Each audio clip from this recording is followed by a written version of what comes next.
पंचमी, ये बसंत पर्व क्यों मनाया जाता है? बसंत पर्व हमारे देश में, जिस देश को हम आर्यावर्त बोलते हैं, जिसको भारतवर्ष बोलते हैं, इस देश में 6 ऋतुएं होती हैं। उन ऋतुओं में बसंत को ऋतुराज कहा जाता है। ये बसंत पर्व प्रत्येक वर्ष हम 14 फरवरी को मनाते हैं। पाश्चात्य शैली में इसी को वैलेंटाइन डे के नाम से भी माना जाता है, लेकिन हम इसे अपनी भारतीय परंपरा के अनुसार उन 6 ऋतुओं में सबसे महत्वपूर्ण मानते हैं। क्यों? क्योंकि इस ऋतु में सर्दी धीरे धीरे कम होती है और धीरे धीरे ग्रीष्म का आगमन होता है। तो ना तो बहुत ज्यादा सर्दी होती है और ना बहुत ज्यादा गर्मी होती है, इसलिए इस ऋतु को हम बसंत पर्व के रूप में मानते हैं। बसंत पर्व में देखिए आप, प्रकृति भी हमको बहुत कुछ अपने तरीके से अच्छा करने का आदेश देती है, अच्छा करने का एक अनुकरणीय वो कृत्य करने को कहती है कि आप भी ऐसे बन सकते हैं।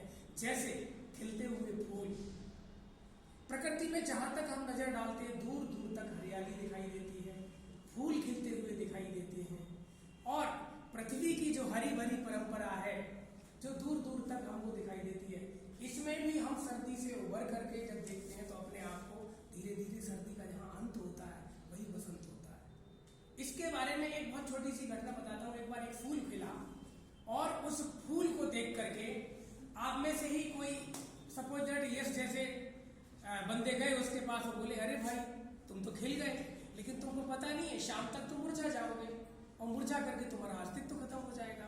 तो फूल बोला, रुको जरा, थोड़ा सब्र करो।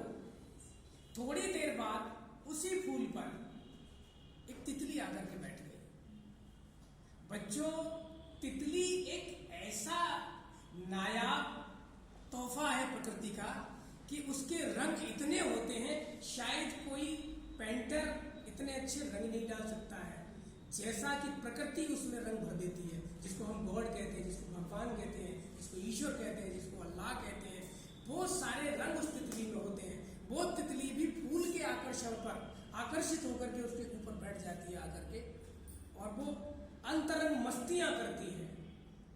थोड़ी देर बाद उड़ जाती है।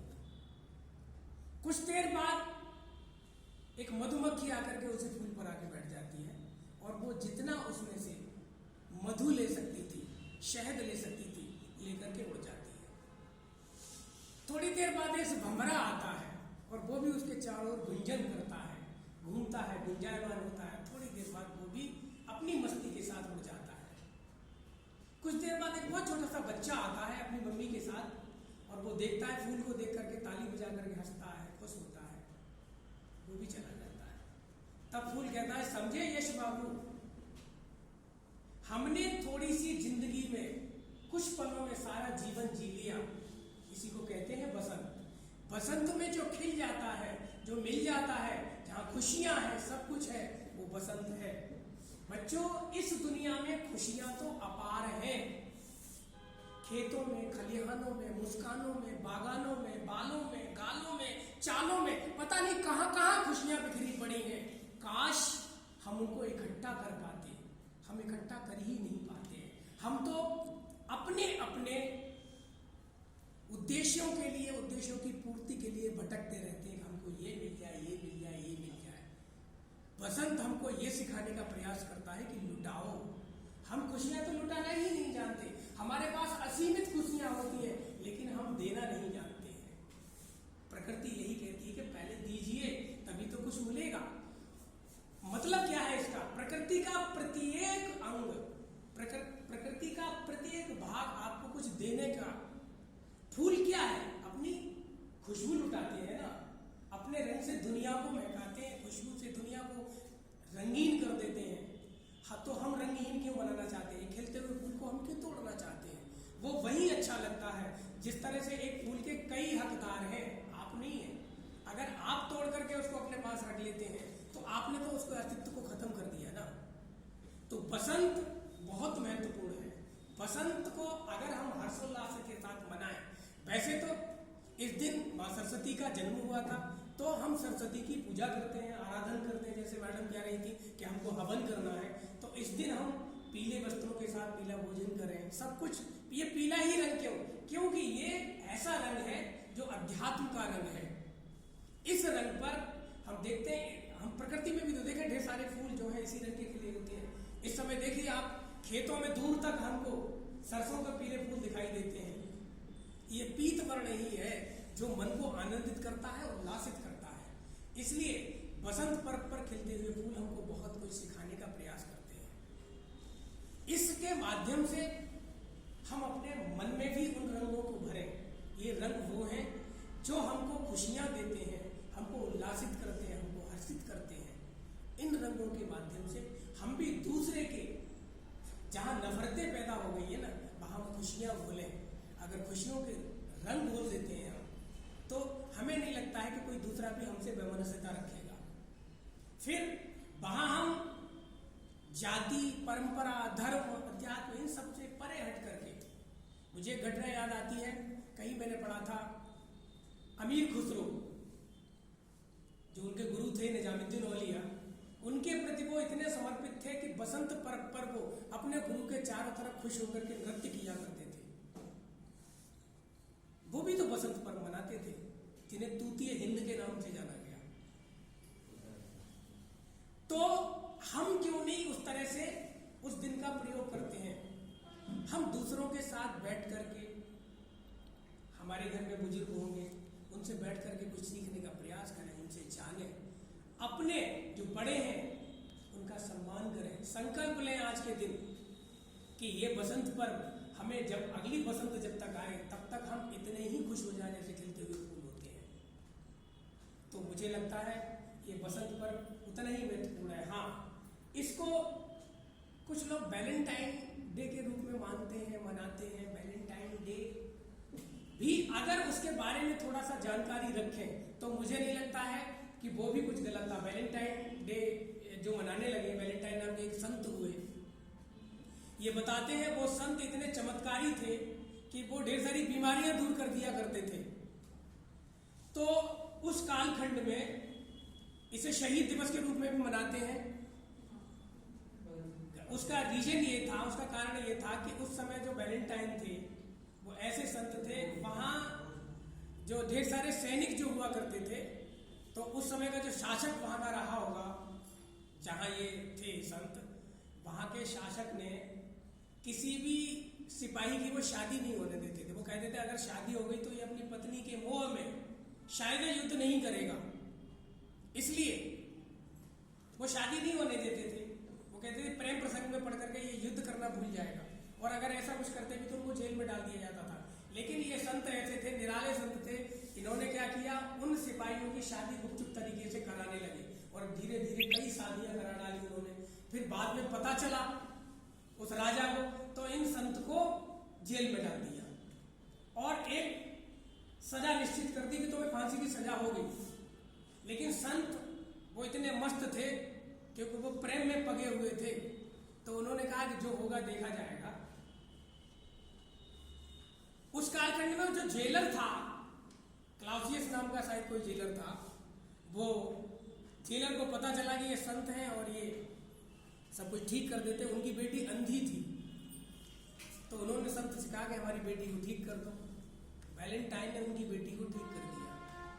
फिर भी उनकी मौत को कोई नहीं टाल पाया और उनको सजा हुई। वो सजा दुर्भाग्य कहिए या कुछ भी कहिएगा, 14 फरवरी के दिन ही उनको सजा दी गई। इसलिए उस दिन की, उस 14 फरवरी के नाम से ही वैलेंटाइन डे के रूप में इसको मनाया जाने लगा। ये कालखंड है उस समय का। एक छोटी सी घटना और बताता हूँ। हम अपने अगर देश की बात करें, ये बहुत समझने वाली बात है, आप में से शायद है 90% नहीं जानते होंगे कि जो मैं बताने जा रहा हूं। एक हमारे यहाँ राजस्थान, जिसे रजवाड़ों का क्षेत्र बोला जाता है, हाड़ी रानी नाम की एक महिला पैदा हुई, बहुत ही सुंदर थी, अप्रतिम थी, जिससे उनका विवाह हुआ। वो राजा भी बड़ा प्रतापी था, वीर सैनिक था। युद्ध क्षेत्र में वो बड़ी वीरता से लड़ा करते थे, उनका रणकौशल बहुत अच्छा था। हाड़ी रानी का उनसे विवाह हो गया। विवाह हुए 2 दिन ही नहीं हुए थे तब तक दुश्मन ने आक्रमण कर दिया, और जिस दिन उनकी सुहाग रात थी उसी दिन उनको राजा का संदेशा आया कि तुमको युद्ध के मैदान में जाना है।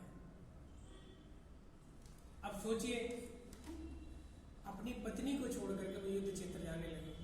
उस समय की छत्राणी हुआ करती थी जो तिलक करके पूजा का थाल सजा करके युद्ध क्षेत्र में भेजा करती थी। उन्होंने कहा कोई बात नहीं है, तुम तो वीर हो, जाइए। वो चल दिए युद्ध क्षेत्र में, बड़ी वीरता से लड़े। अचानक पत्नी का स्मरण हुआ आया कि मैं मर गया तो मेरी पत्नी का क्या होगा। मन में ये ख्याल आया। अब युद्ध से विरत होने लगे। ये बात रानी को पता चली। उन्होंने कहा ये क्या तरीका, ये इतना वीर होते हुए अगर मेरे प्रेम प्रसंग में, मेरी याद में अगर युद्ध हार गए तो दुनिया इतिहास में मुझे कायरता के रूप में जानेगी। उन्होंने अपना संदेशा भेजा कि तुम वास्तव में अगर मुझे बहुत प्यार करते हो तो मेरे मन की इच्छा पूरी करो। मैं तुम्हें सबसे अनमोल तोहफा भेज रही हूं, इसको देख करके युद्ध करो, तुम युद्ध जीत जाओगे। क्योंकि सुहागरात में तुम मुझे कोई तोहफा देते ना, तो उसके बदले मैं तुमको तोहफा दे रही हूं। वो वीर सैनिक रानी के पास आता है। रानी ने उसको एक तोहफा दिया। वो तोहफा लेकर के युद्ध क्षेत्र में जाता है। वो वीर देखता है जैसे तोहफे को, तो उसमें उस रानी का कटा हुआ सर था और एक पत्र था कि जिस रानी के वियोग में तुम युद्ध से विरुद्ध होना चाहते हो, मैं साक्षात तुम्हारे पास हूं, मुझे देख करके युद्ध करो और विजयी होकर के दिखाओ। ऐसी हमारे यहाँ की राजपूतानी वीर महिलाएं हुआ करती थी। उन्होंने अपने पति को उत्साहित करने के लिए खुद को समर्पित कर दिया और अपना कटा हुआ शीश अपने पति के पास भेज दिया। उस युद्ध में उस वीर सैनिक ने अपनी पत्नी की याद में बड़ी वीरता से युद्ध लड़ा और वो जीत गए। तो यहां कहने का मतलब हमारा ये है कि एक तरफ जहां वो क्रूर शासक उन वीर सैनिकों की शादी नहीं होने देता था कि ये अपनी पत्नी के प्रेम में युद्ध नहीं करेंगे, और एक हमारा देश जहां ऐसे ऐसे वीर सैनिक हुए कि पत्नी इतना प्रेरित कर देती है कि अपने आप को समर्पित कर देती है युद्ध क्षेत्र में जाने के लिए। तो ये फर्क है वैलेंटाइन और बसंत का। इसलिए बसंत पर्व उतना ही महत्वपूर्ण है जितना आड़ी रानी का बलिदान। तो हम सब भी उसी तरीके से अगर प्रयास करें, इस बसंत पर्व को उसी तरह से मनाएं, तो ये बसंत पंचमी वास्तव में सार्थक होगी। आज के लिए इतना ही।